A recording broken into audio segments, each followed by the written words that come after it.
The wind over Ouagadougou was sharp that morning, carrying the scent of dust, heat, and something else, something electric.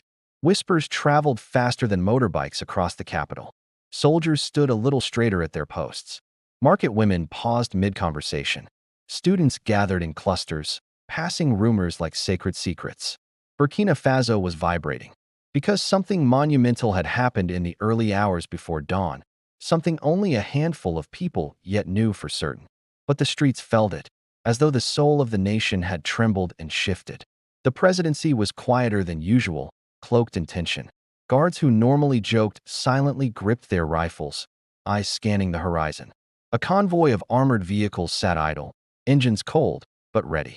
Inside the main building, Captain IBRAHIM TRAORÉ walked with the firm, determined stride of a man who knew history had just knocked on his door, and he had answered with fire.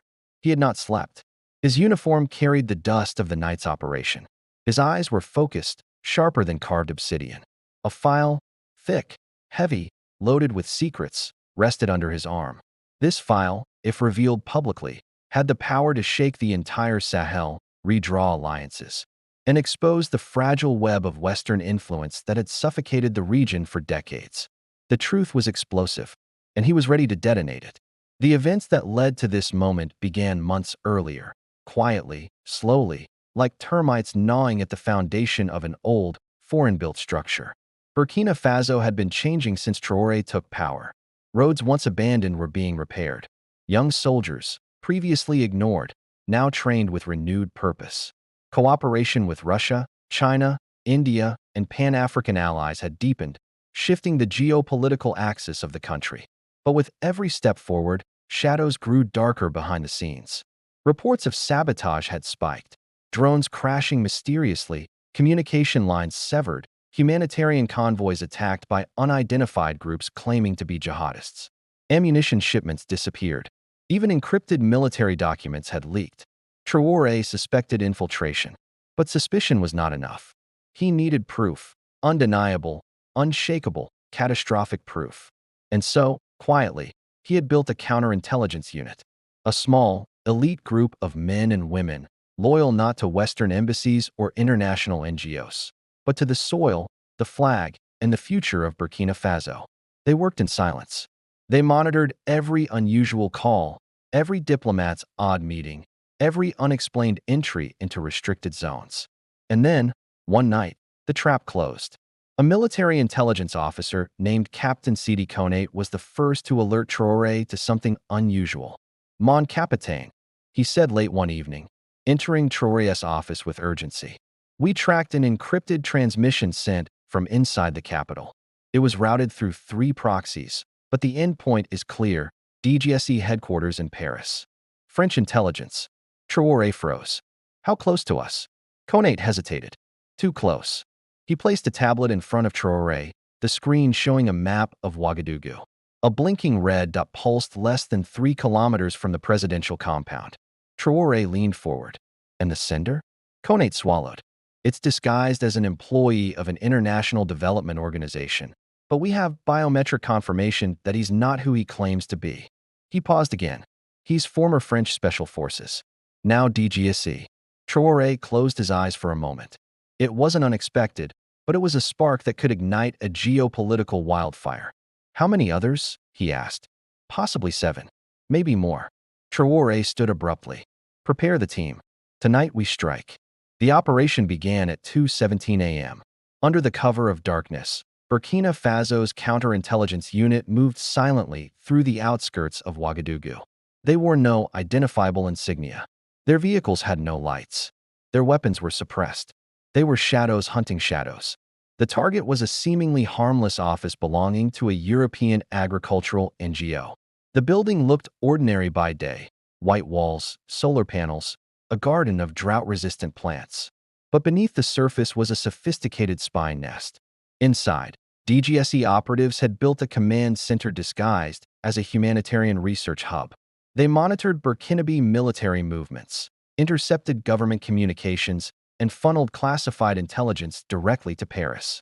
They bribed local informants, funded sabotage operations, and fed misinformation to destabilize the regime, all under the guise of development assistance.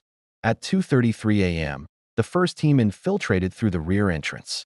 At 2:35, they disabled the security grid. At 2:36, all exits were sealed. The spies didn't stand a chance.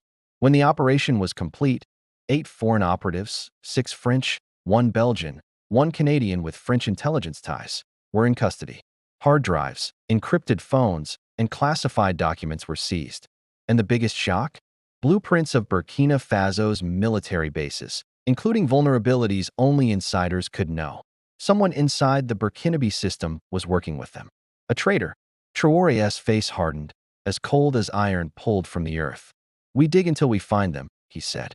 By dawn, Traoré had the file in his hands. It was no longer just suspicion. It was proof. Explosive proof. The file contained evidence of DGSE operations inside Burkina Faso, lists of Burkinabe officials on foreign payrolls, plans to destabilize the transitional government, a strategy to trigger internal chaos and justify foreign intervention, a communication chain linking Paris to armed groups in the north. Everything France had denied for decades was documented in chilling detail. But most shocking of all were voice recordings. Real, unedited recordings of French agents briefing militant leaders in the Sahel, providing intelligence to prolong the conflict, ensuring France remained the indispensable security partner. It was imperialism recorded in HD audio. Traoré felt a familiar fire in his chest. Anger. Not for himself, but for the generations of Burkinabe who had suffered, who had died, who had believed the West's promises while living in perpetual insecurity. This file was more than evidence. It was liberation. As the sun rose, Traoré gathered his inner circle. Generals, intelligence chiefs, ministers, young revolutionaries, each one handpicked for loyalty and integrity. When they entered the briefing room and saw the seized documents, a wave of shock rippled through the room.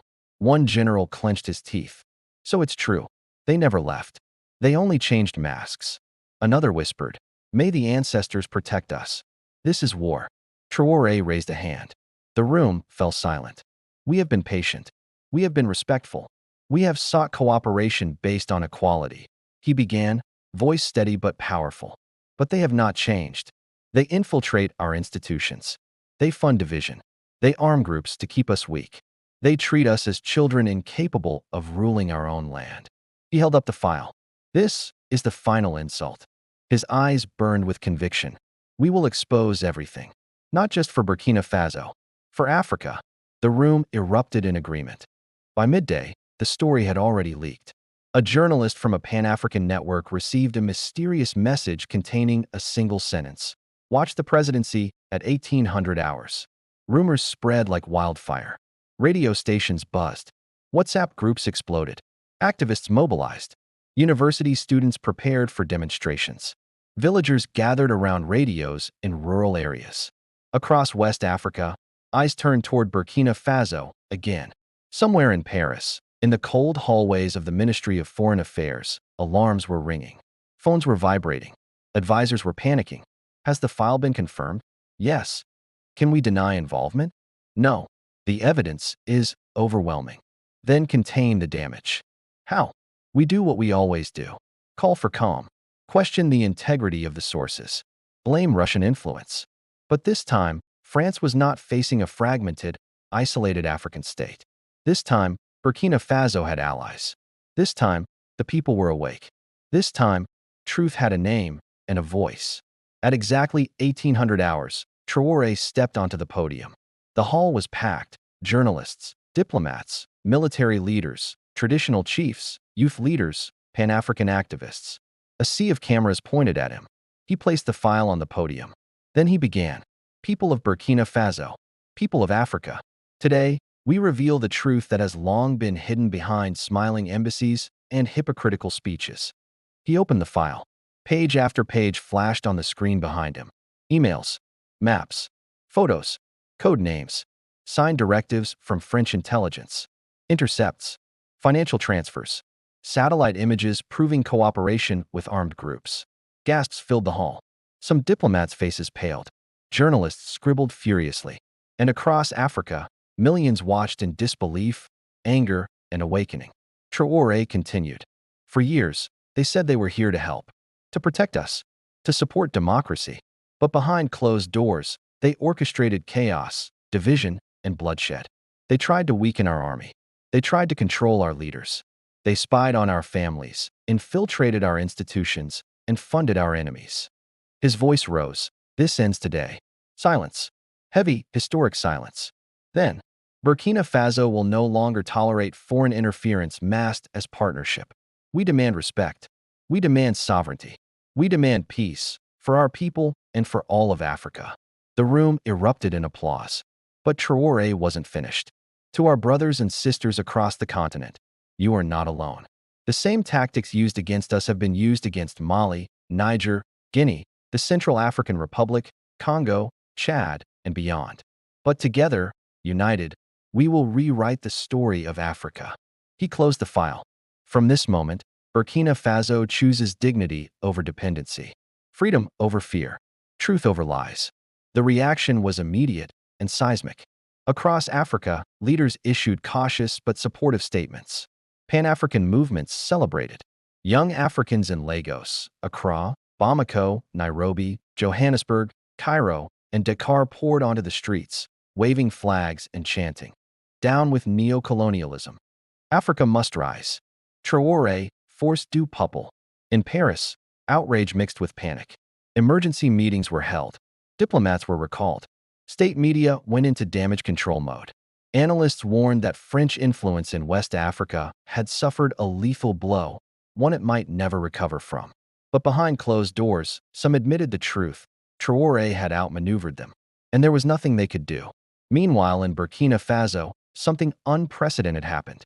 Former critics of Traoré, civil society figures, journalists, even opposition politicians, found themselves unified, not by ideology, but by patriotism. Because the evidence was overwhelming, and the betrayal was unforgivable. Within days, mass demonstrations filled Ouagadougou. Not violent protests, but massive, disciplined, determined displays of national unity. Elders marched beside youth. Religious leaders marched beside atheists. Farmers beside doctors. Men and women, young and old, all chanting, "Burkina Faso is sovereign. Hands off our nation. Long live Pan-African unity." The air was electric. Something was shifting. The people were no longer afraid. But Traoré knew that exposing the spies was only the beginning. The real challenge was cleansing his government of collaborators. The traitor had to be found. He ordered a full internal audit. Authorities interrogated suspects day and night. Financial trails were analyzed. Encrypted messages were decrypted. And then, they found him. A high-ranking official who had been secretly meeting foreign diplomats, passing military information in exchange for money and promises of asylum. His arrest shook the nation. During interrogation, he confessed, "I didn't believe Burkina Faso could resist them. I thought France was too powerful." Traoré's reply was simple. The only power they had was the power we surrendered. The traitor was stripped of rank, tried publicly, and sentenced according to national law. The message was clear. Burkina Faso was no longer a playground for foreign intelligence. The era of puppets was over. International reactions grew louder. Some Western nations condemned Traoré's aggressive rhetoric. Others feigned shock. But many African and Asian countries quietly applauded. India, Russia, China, Turkey, Brazil, and several Middle Eastern states opened new channels of cooperation with Burkina Faso. Investment offers increased. Military cooperation deepened. Diplomatic relations strengthened. The Sahel Alliance, Burkina Faso, Mali, and Niger, became a geopolitical force. United, defiant, focused. Traoré's speech had done more than expose spies. It had shifted the balance of global power. Months later, as Burkina Faso continued to rebuild and secure its territory, Traoré stood on the rooftop of the presidential palace. Beside him stood Captain Konate. "Do you regret exposing everything?" Konate asked quietly. Traoré shook his head. "When a wound is infected, you must open it. Only then can it heal." The captain nodded. "And the future?" he asked. Traoré gazed toward the horizon, the land stretching endlessly, defined not by borders drawn in Europe, but by the heartbeat of its people. "The future," he said, "belongs to Africa, if we have the courage to claim it." Across the continent, something indeed was awakening. A rising consciousness. A new generation refusing to bow. a continent rediscovering its power. And at the center of this shift stood a young Burkinabe captain who dared to expose the truth. The truth that was explosive. The truth that freed his nation.